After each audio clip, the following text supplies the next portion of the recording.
Hello साथियों, स्वागत है आप सभी का ज्ञान आरबीएल यूट्यूब चैनल पे। मैं संदीप मौर्य। साथियों, जैसा कि आप सभी को पता है, साइंस पढ़ा रहा हूँ। ऑलरेडी साइंस के कई सारे लेक्चर बना दिए गए हैं। अगर अभी तक आप लोगों ने उन लेक्चरों को नहीं देखा है तो उसका लिंक डिस्क्रिप्शन में दिया हुआ है, वहाँ से जाकर के आप उन वीडियोज़ को देख सकते हो। अगर आप लोग हमारे व्हाट्सएप ग्रुप से ज्वाइन होना चाहते हैं तो उसका भी लिंक डिस्क्रिप्शन में दिया हुआ है, वहाँ से जाकर के आप हमारे व्हाट्सएप ग्रुप से ज्वाइन हो सकते हो। वहाँ पर आपको इस क्लास की पीडीएफ प्रोवाइड करवा दी जाएगी। साथियों, चलिए बढ़ते हैं अपने टॉपिक की ओर। आज हम जो पहला टॉपिक पढ़ने वाले हैं, वैद्युत चालकता के बारे में पढ़ने वाले। किसके बारे में? वैद्युत चालकता के बारे में पढ़ने वाले हैं। साथियों, वैद्युत चालकता पढ़ने से पहले एक टर्म आता है प्रतिरोध का। क्या आता है मेरे भाई? प्रतिरोध का आता है। तो ये हम लोग जानते हैं कि सबसे पहले प्रतिरोध होता क्या है। ध्यान दीजिएगा मेरे भाई, जैसे मान लो ये कोई कंडक्टर है। कंडक्टर का मतलब क्या होता है? चालक होता है। चालक में क्या होता है? धारा का प्रवाह आसानी से हो जाता है। साथियों, ऐसा मान लिया ये कोई चालक है, कोई धातु चालक है, और इसमें हम लोग क्या करें? इलेक्ट्रिक करंट को प्रवाहित करें। मतलब इसमें क्या है? धारा प्रवाहित करें। तो धारा के मार्ग में जो रुकावट आएगी ना, जो धारा के मार्ग में रुकावट आती है, उसी को हम लोग वैद्युत प्रतिरोध कहते हैं। क्या कहते हैं मेरे भाई? वैद्युत प्रतिरोध कहते हैं। धारा के मार्ग में जो रुकावट उत्पन्न होती है उसी को हम लोग विद्युत प्रतिरोध कहते हैं। और प्रतिरोध का सिंबल आर होता है। क्या होता है मेरे भाई? आर होता है। इसका मात्रक ओम होता है। आई होप कि ये सारी चीज़ें अब आपको बिल्कुल क्लियर हो रही होंगी। अब यहीं पर बात करते हैं, जो वैद्युत प्रतिरोध होता है ना, उसके व्युत्क्रम को हम क्या कहते हैं? वैद्युत चालकता बोलते हैं। इसे कैपिटल जी से प्रदर्शित करते हैं।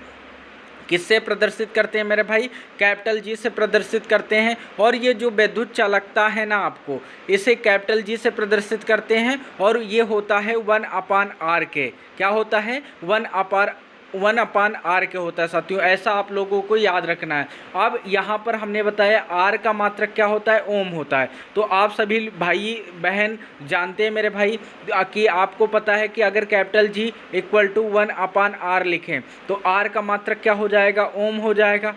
ये अपान में है, तो अपान में है तो ये ओम की पावर क्या होगी? प्लस में होगी। यानी ओम की पावर 1 क्या है? प्लस में है। ऊपर जाएगा तो क्या होगा? ओम की पावर -1 हो जाएगा। तो इसका जो मात्रक निकलेगा साथी, वो क्या निकलेगा? ओम इनवर्स निकलेगा। क्या निकलेगा? ओम इनवर्स निकलेगा। और इसका एक और मात्रक होता है, या ओम इनवर्स बोल सकते हो या तो महो बोल सकते हो साथियों। और इसका एक अन्य मात्रक होता है जिसे साइमन के नाम से भी हम लोग जानते हैं। तो यानी जो विद्युत चालकता है, इसके 3 तरीके के मात्रक होते हैं। वो याद रखना मेरे भाई। कौन कौन से? ओम इनवर्स, महो या साइमन। तो ये चीज़ आप लोग याद रखना। अगर इसके विमीय सूत्र की बात करें तो इसका विमीय सूत्र क्या होता है? m की पावर -1, l की पावर 2, t की पावर 3, a की पावर 2 होता है। साथियों, ये चीज़ आप लोग याद रखना। इसका मात्रक और बीमा कहीं ना कहीं बहुत इंपॉर्टेंट है। तो इस बात को आप लोग बिल्कुल अच्छे ढंग से याद कर लेना मेरे भाई। अब साथियों बात करते हैं विशिष्ट चालकता की। किसकी बात करते हैं? विशिष्ट चालकता की बात करते हैं। तो यहाँ पर आप देख सकते हैं, विशिष्ट प्रतिरोध के व्युत्क्रम को विशिष्ट चालकता कहते हैं। और ये जो आपका विशिष्ट प्रतिरोध है ना, विशिष्ट प्रतिरोध को एक तरीके से हम लोग प्रतिरोधकता कहते हैं। क्या कहते हैं? प्रतिरोधकता कहते हैं। और प्रतिरोधकता का जो सिंबल होता है साथियों, वो आपका रो होता है, याद रखिएगा। तो यहाँ पर क्या है, अगर आपको विशिष्ट चालकता निकालना है तो विशिष्ट चालकता को सिग्मा से प्रदर्शित करते हैं। विशिष्ट चालकता को हम लोग सिग्मा से प्रदर्शित करते हैं। सिग्मा बराबर हो जाता है विशिष्ट प्रतिरोध के, यानी ये रो के बराबर हो जाता है। तो ये जो रो है ना, इसी को हम लोग विशिष्ट प्रतिरोध भी बोलते हैं और इसी को हम लोग प्रतिरोधकता के नाम से भी जानते हैं। तो याद रखिएगा मेरे भाई, जो विशिष्ट चालकता है उसको सिग्मा से प्रदर्शित करते हैं। और इसका जो फार्मूला निकलेगा 1/, क्या निकलेगा? रो निकलेगा। साथियों, ऐसा आप लोगों को याद रखना है, क्योंकि ये फार्मूला इंपॉर्टेंट है। तो विशिष्ट चालकता का एक बार फिर से आप लोग फार्मूला बताएंगे तो ये होता है सिग्मा बराबर 1/रो के होता है। साथियों, अगर यहीं पर बात करें साथियों धारा घनत्व तथा विशिष्ट चालकता में क्या संबंध होता है। तो हमने कहा था धारा घनत्व को हम लोग जे से प्रदर्शित करते हैं, जे से प्रदर्शित करते हैं, और धारा घनत्व का जो फार्मूला होता है I/A होता है। तो अब धारा घनत्व को एक बार हम लोग रिवाइज कर लेते हैं। तो साथियों धारा घनत्व के बारे में हमने बताया था J बराबर I/A। तो हमने कहा था एकांक क्षेत्रफल से गुजरने वाली धारा को क्या कहते हैं, धारा घनत्व कहते हैं। और धारा घनत्व को J से प्रदर्शित करते हैं, J बराबर होता है I/A। तो I का मात्रक क्या हो जाएगा साथी, एम्पियर हो जाएगा, और एरिया का मात्रक मीटर स्क्वायर हो जाएगा। तो यहाँ पर धारा घनत्व का जो मात्रक होगा एम्पियर पर मीटर स्क्वायर होगा साथियों। तो आपने धारा घनत्व को पढ़ लिया। यहीं पर बात करते हैं विशिष्ट चालकता की। तो विशिष्ट चालकता को आपने देखा था, विशिष्ट प्रतिरोध के व्युत्क्रम को विशिष्ट चालकता कहते हैं। ये चीज़ आप लोगों ने पढ़ लिया है। तो यहाँ पर धारा घनत्व और विशिष्ट चालकता में क्या संबंध होता है, तो देख सकते हैं इसका फार्मूला क्या होता है, J बराबर सिग्मा E होता है। क्या होता है, J बराबर सिग्मा E। यहाँ पर J क्या है, धारा घनत्व, ये आपका सिग्मा क्या है मेरे भाई, तो सिग्मा आप जान सकते हैं विशिष्ट चालकता है। E क्या है, वैद्युत क्षेत्र है। क्या है मेरे भाई, वैद्युत क्षेत्र है, याद रखिएगा। और एक बात आपको ये भी याद रखनी है, यह समीकरण ओम के नियम का वैकल्पिक रूप है। क्या है, ओम के नियम का वैकल्पिक रूप है। ये भी बात आपको याद रखना है साथियों। अब इसके मात्रक की बात करते हैं। तो इसका मात्रक जो होता है 1/ओम मीटर होता है, या तो इसको महो मीटर इनवर्स के नाम से भी हम लोग जानते हैं। तो इसका मात्रक इम्पोर्टेंट है साथियों। और ये मात्रक किसका होगा, तो आप देख सकते हैं विशिष्ट चालकता का मात्रक होगा, याद रखिएगा। अगर यहीं पर बीमी सूत्र की बात करें तो बीमी सूत्र होता है m की पावर -1, l की पावर -3, t की पावर 3, a की पावर 2। आई होप कि ये सारी चीज़ें आपको बहुत अच्छे ढंग से समझ आ रही होंगी साथियों। अब बात करते हैं प्रतिरोधों के संयोजन की। किसकी बात करते हैं, प्रतिरोधों की संयोजन की बात करते हैं। तो साथियों जो प्रतिरोधों का संयोजन होता है, दो प्रकार से इसको संयोजित किया जाता है। कौन कौन से, एक होता है श्रेणी क्रम, एक होता है मेरे भाई समांतर क्रम। अब श्रेणी क्रम संयोजन क्या है और समांतर क्रम संयोजन क्या है, इसको हम थोड़ा सा डिटेल में पढ़ने वाले हैं। तो ध्यान दे सकते हैं मेरे भाई, यहाँ पर लिखा हुआ है प्रतिरोधों का श्रेणी क्रम संयोजन। प्रतिरोधों का श्रेणी क्रम संयोजन क्या होता है, ध्यान दीजिएगा मेरे भाई। जैसे हम आपको बता देते हैं श्रेणी क्रम संयोजन होता क्या है असल में, तो ध्यान दीजिएगा। जैसे मान लो ये क्या है, एक प्रतिरोध का सिंबल है साथियों। इसका प्रतिरोध हमने मान लिया R1। क्या मान लिया, R1। अब एक दूसरा प्रतिरोध है, इसको हमने क्या मान लिया, R2 मान लिया।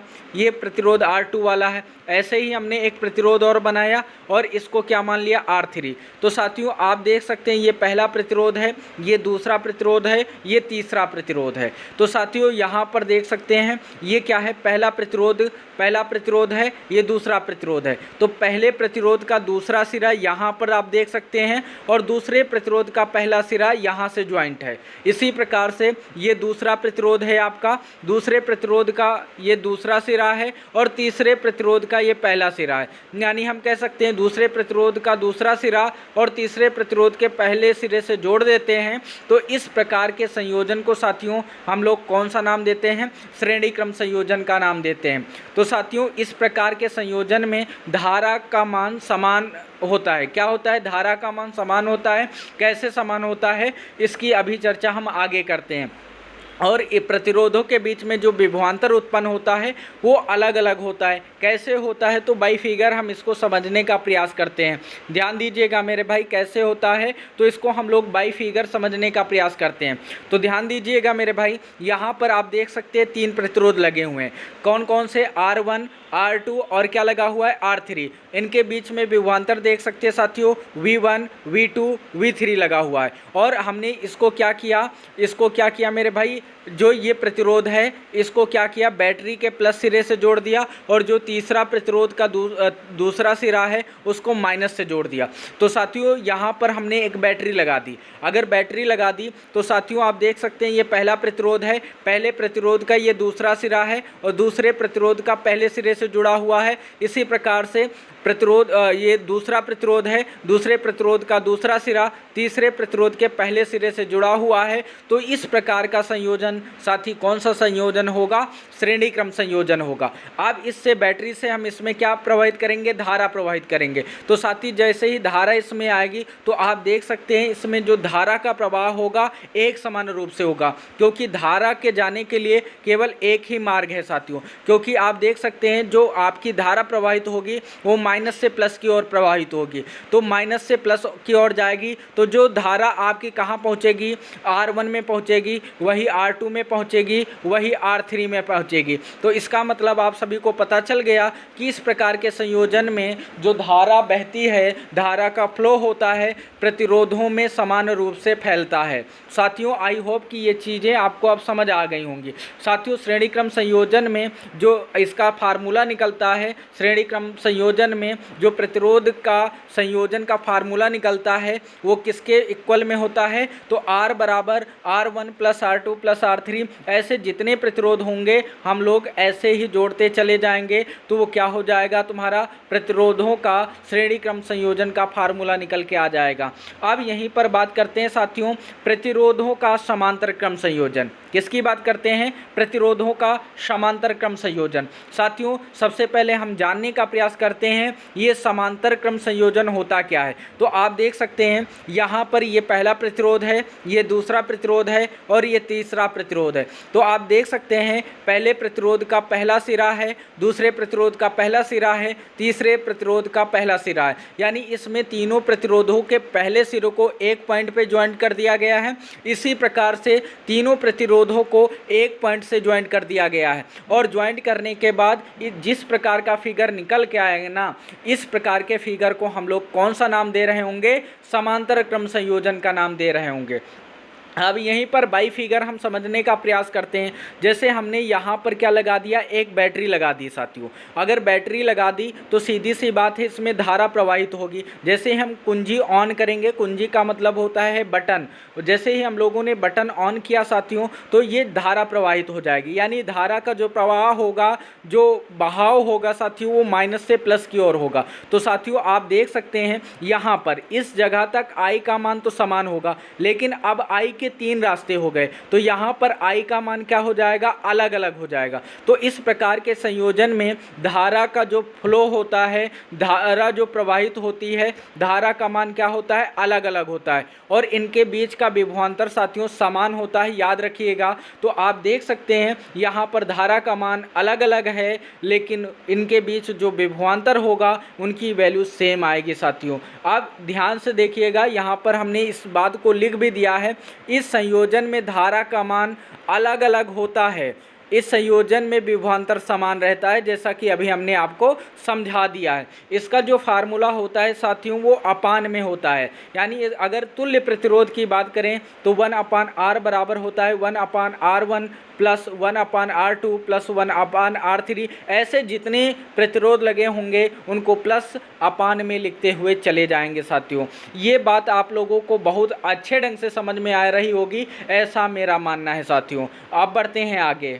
साथियों अब बात करते हैं विद्युत शक्ति की। किसकी बात करते हैं? विद्युत शक्ति की। तो विद्युत शक्ति होता क्या है? ध्यान दीजिएगा मेरे भाई, किसी विद्युत परिपथ में प्रति सेकंड व्यय होने वाली ऊष्मा को विद्युत शक्ति कहते हैं। ध्यान दीजिएगा, जैसे आपके घरों में लाइट आती है मेरे भाई, तो घरों में लाइट आती है तो आपने देखा होगा कि आपके यहाँ सर्किट यानी परिपथ लगा हुआ होता है। क्या लगा हुआ होता है? परिपथ लगा हुआ होता है। तो जो परिपथ होता है ना, मीटर लगा हुआ होगा, ऐसा आप मान के चले। तो मीटर में जो प्रति सेकंड व्यय होने वाली ऊष्मा है, ऊष्मा क्यों कह रहे हैं मेरे भाई? ऊष्मा का मतलब जैसे आपको पता है कि जैसे ही हम लोग क्या करते हैं, धारा प्रवाहित करते हैं, धारा प्रवाहित करते हैं तो जो यहाँ पर कंडक्टर है, कंडक्टर में क्या उत्पन्न हो जाता है? ऊष्मा उत्पन्न हो जाता है। यानी जो हीट आती है ना उसको व्यय, यानी इसको हम कह सकते हैं किए गए कार्य के रूप में जो ऊर्जा व्यय होती है, ऐसा कार्य भी बोल सकते हैं, कोई दिक्कत वाली बात नहीं। लेकिन आप यहाँ पर ऊष्मा भी लिख सकते हैं साथियों।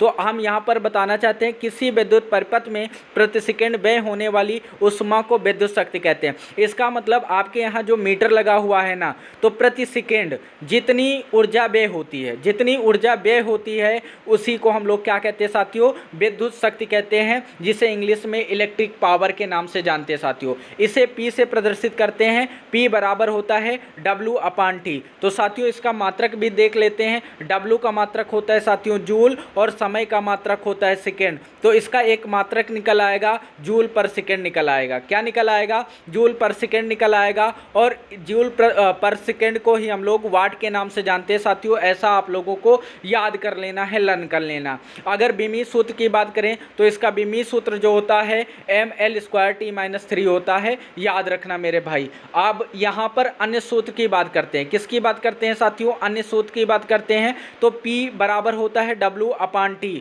और यही P = VI भी होता है और P = I² होता है और P बराबर V² होता है। साथियों कैसे होता है? तो एक फार्मूला आपको हम प्रूव करके बता देते हैं। तो साथियों आप लोगों को एक चीज़ पता है, P बराबर W/T, ये चीज़ तो आपको लर्न ही कर लेना। यहीं पर हमने एक चीज़ आपको बताई थी, V = क्या होता है मेरे भाई? W/Q होता है। क्या होता है? W/Q होता है। तो साथियों जैसे ही आप W का मान निकालेंगे तो यहाँ पर क्या हो जाएगा? W का मान, तो W का मान अपने पास क्या हो जाएगा? तो V × Q आ जाएगा। क्या आ जाएगा?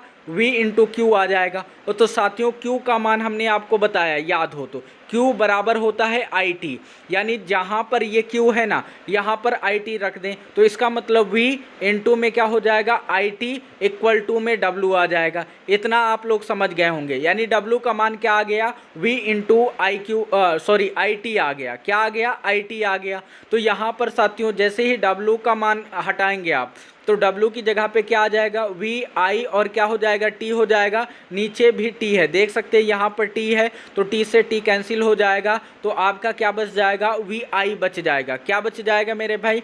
VI बच जाएगा। तो इस तरीके से आप इसको प्रूव कर सकते हैं, इसका फार्मूला निकाल सकते हैं। यहीं पर साथियों आपको पता चल गया P बराबर क्या आ गया? VI आ गया। तो साथियों आपको पता है V बराबर क्या होता है? IR। किसके नियम से? ओम के नियम से। जहां पर V है वहां पर हम लोग कितना रख सकते हैं? IR रख सकते हैं। तो साथी आप समझ सकते हैं V को हटा के कितना रख सकते हैं? IR रख सकते हैं। यानी जैसे आपको पता है यहाँ से I हो जाएगा, V के स्थान पे IR हो जाएगा। क्या हो जाएगा? IR। तो I से I का गुणा होगा तो क्या बनेगा? I² बन जाएगा। तो इस तरीके से आप देख सकते हैं दूसरा फार्मूला भी आ गया I²R। तो आई होप कि ये सारी चीज़ें आपको एकदम क्लियर हो गई होंगी। यहीं पर कुछ एडिशनल जानकारी भी पढ़ लेते हैं साथियों। 1 किलोवाट कितने वाट के बराबर होता है? तो 10³ वाट के बराबर होता है। यहीं पर बात करें 1 मेगावाट कितने वाट के बराबर होता है? 10⁶ वाट के बराबर होता है। यहीं पर बात करें 1 अश्व शक्ति कितने वाट के बराबर होता है? तो 746 वाट के बराबर होता है। याद कर लेना मेरे भाई। यहीं पर बात करते हैं और ये अश्व शक्ति और किलोवाट घंटा आपका इंपॉर्टेंट है, इसको लर्न कर लेना हर हालत में मेरे भाई। 1 किलोवाट घंटा कितने जूल के बराबर होता है? तो 3.6 × 10⁶ जूल के बराबर होता है। आई होप कि ये सारी चीज़ें आपको अच्छे ढंग से आ गई होंगी मेरे भाई। अब साथियों पढ़ लेते हैं विद्युत प्रतिरोधकता या विशिष्ट प्रतिरोध को। अभी हम लोगों ने जाना था विशिष्ट प्रतिरोध का व्युत्क्रम क्या कहलाता था, आप लोगों ने पढ़ लिया है। ध्यान दीजिएगा वही चीज़ यहाँ पर है, विशिष्ट प्रतिरोध। तो साथियों आप देख सकते हैं विद्युत प्रतिरोधकता, चाहे आप विद्युत प्रतिरोधकता बोल दें चाहे विशिष्ट प्रतिरोध बोल दें, बात एकदम क्लियर होनी चाहिए। समझ गए कि नहीं? दोनों बात एक है मेरे भाई। तो यहाँ पर देख सकते हैं ये क्या है? आपका विद्युत क्षेत्र है और ये क्या है? धारा घनत्व। तो आपको पता है ये रो है। तो साथियों रो बराबर क्या होता है? E/J होता है। E क्या है? विद्युत क्षेत्र, J क्या है? धारा घनत्व। जो ये बटा होता है इसे क्या बोला जाता है? अनुपात बोला जाता है। क्या बोला जाता है? अनुपात बोला जाता है। तो हम कह सकते हैं विद्युत क्षेत्र तथा धारा घनत्व के अनुपात को क्या कहते हैं? विद्युत प्रतिरोधकता या विशिष्ट प्रतिरोध कहते हैं। आई होप कि ये चीज़ अब आपको क्लियर हो गई होगी। तो विद्युत क्षेत्र की तीव्रता तथा धारा घनत्व के अनुपात को ही प्रतिरोधकता कहते हैं। इसे रो से प्रदर्शित करते हैं। तो रो बराबर साथियों जो फार्मूला होता है E/J होता है। क्या होता है? E/J होता है। या जो इसका जो फेमस मात्रक है, जो फेमस सूत्र है वो रो बराबर होता है RA/L। साथियों यहाँ पर R क्या है? आपका प्रतिरोध है। R क्या है? प्रतिरोध है। A क्या है? अनुप्रस्थ काट का क्षेत्रफल है। L क्या है, चालक तार की लंबाई है साथियों। तो इसके मात्रक की बात करते हैं, मात्रक भी इंपॉर्टेंट है साथियों। तो इसका मात्रक जो होता है ओम मीटर होता है। क्या होता है, ओम मीटर होता है। अगर बीमी सूत्र की बात करें तो इसका जो बीमी सूत्र होता है ml³ T-3 A-2 होता है। तो साथियों ये चीज़ आप लोगों को याद रखना है मेरे भाई। तो आप लोगों से आशा है कि आप लोग बहुत अच्छे ढंग से फिजिक्स पढ़ रहे होंगे साथियों। अगर आपको फिजिक्स समझ आ रही है ना, एक प्यारा सा कमेंट कर दिया करो, क्योंकि आपके एक कमेंट का साथियों इंतज़ार रहता है, क्योंकि हमें भी पता चलता है कि आप लोगों को ये क्लास कैसी लगती है। तो आपको पता है, जैसे आप लोगों का पॉजिटिव कमेंट आता है, आप लोगों को पढ़ने में अच्छा लग रहा है, तो हमें पढ़ाने में और भी दुगना एनर्जी मिलती है साथियों। आप लोगों के लिए खुशखबरी है साथियों, आप देख सकते हैं यहाँ पर टेस्ट सीरीज आपके लिए लॉन्च कर दिया गया है। क्या लॉन्च कर दिया गया है, टेस्ट सीरीज लॉन्च कर दिया गया है। ये कॉम्बो ऑफर है। क्या मेरे भाई, कॉम्बो ऑफर है। इसमें आपको मात्र 399 रुपये में टेस्ट मिल जाते हैं। और ये इसमें कौन कौन से टेस्ट होंगे तो देख सकते हैं मेरे भाई, junior assistant 2023, UP police, UPSI, UP police radio head operator, assistant operator, workshop staff, ऐसे बहुत सारे एग्ज़ामों के लिए आपको टेस्ट बिल्कुल ही कम फीस पर मिल जाते हैं साथियों। तो अगर आप लोग लेना चाहते हैं तो अभी आप लोग ज्ञान RBL ऐप को डाउनलोड कर सकते हैं साथियों। एक और खुशखबरी है आप लोगों के लिए, ड्रीम बैच को लॉन्च कर दिया गया है यूपी पुलिस भर्ती 2023 को देखते हुए। तो आप देख सकते हैं ये मात्र आपको मिल जाता है 399 रुपये में। तो अभी तक आप लोगों ने नहीं ये बैच को नहीं परचेज किया है तो परचेज कर सकते हैं साथियों। इसमें आपको मिलता है फ्री PDF, वीडियो कोर्सेज के द्वारा आपका कोर्स कराया जाएगा, कॉल बाय टीचर, यानी टीचर द्वारा आपको खुद कॉल कर लिया जाएगा और आपके शंका का भी समाधान किया जाएगा। तो साथियों मिलते हैं फिर अगले दिन किसी अन्य टॉपिक के साथ। तब तक के लिए जय हिंद, जय भारत।